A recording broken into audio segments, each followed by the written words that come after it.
Cost of preference share capital. इसके लिए हमने प्रेफरेंस शेयर को दो कैटेगरी में डिवाइड किया है। प्रेफरेंस शेयर दो तरह के होते हैं, एक परपेचुअल और एक होता है रिडीमेबल। रिडीमेबल के केस में केपी कैलकुलेट करने के दो तरीके। पहला तरीका है एप्रोक्सीमेशन मेथड, दूसरा मेथड है YTM yield to maturity method. इसको IRR मेथड भी कह सकते हो। ये जो YTM मेथड है वो हम बाद में डिस्कस करेंगे। अभी हम केपी का परपेचुअल और एप्रोक्सीमेशन मेथड फॉर्मूला डिस्कस करेंगे। KP perpetual preference share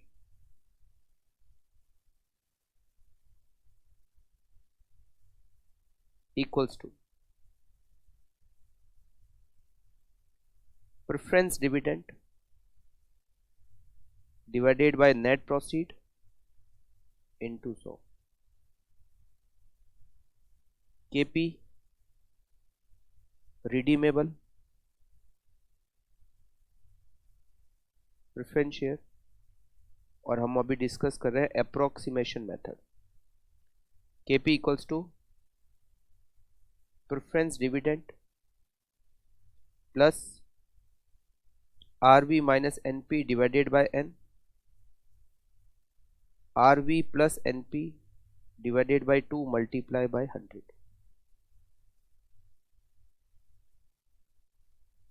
NP मतलब नेट प्रोसीड। कैसे कैलकुलेट करते हैं? पहला तरीका, इश्यू प्राइस दे रखी हो आपको या फिर सेलिंग प्राइस दे रखी हो, उसमें से आप फ्लोटेशन कॉस्ट माइनस कर लो। दूसरा तरीका, आपको प्रेफरेंस शेयर की मार्केट प्राइस दे रखी हो, उसमें से फ्लोटेशन कॉस्ट माइनस कर लो। तीसरा तरीका, फेस वैल्यू दे रखी है, उसमें से फ्लोटेशन कॉस्ट माइनस कर लो। फोर्थ, 100 रुपये, उसमें से फ्लोटेशन कॉस्ट माइनस कर लो। ये जो चार तरीके लिखे हैं, अगर आपको पहली इश्यू प्राइस या सेलिंग प्राइस क्वेश्चन में दे रखी हो तो फिर दूसरा तीसरा चौथा काम नहीं आएगा। अगर आपको क्वेश्चन में इश्यू प्राइस या सेलिंग प्राइस नहीं दे रखी हो तो ही दूसरा तरीका काम आएगा, मार्केट प्राइस। अगर क्वेश्चन में पहला और दूसरी दोनों डिटेल नहीं है तो फिर तीसरा तरीका काम आएगा, face value minus flotation cost. अगर मान लो पहले तीनों नहीं है तो फिर चौथा काम आएगा 100 रुपये minus flotation cost. It is net proceed. Redeemable value को कैलकुलेट करने के हमारे पास तीन तरीके हैं। या तो क्वेश्चन में रिडीमेबल वैल्यू दे रखी हो,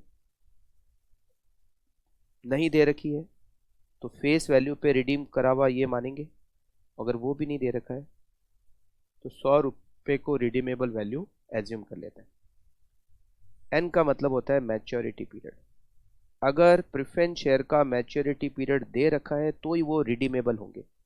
अगर मैच्योरिटी पीरियड नहीं दे रखा है तो फिर प्रेफरेंस शेयर परपेचुअल होंगे।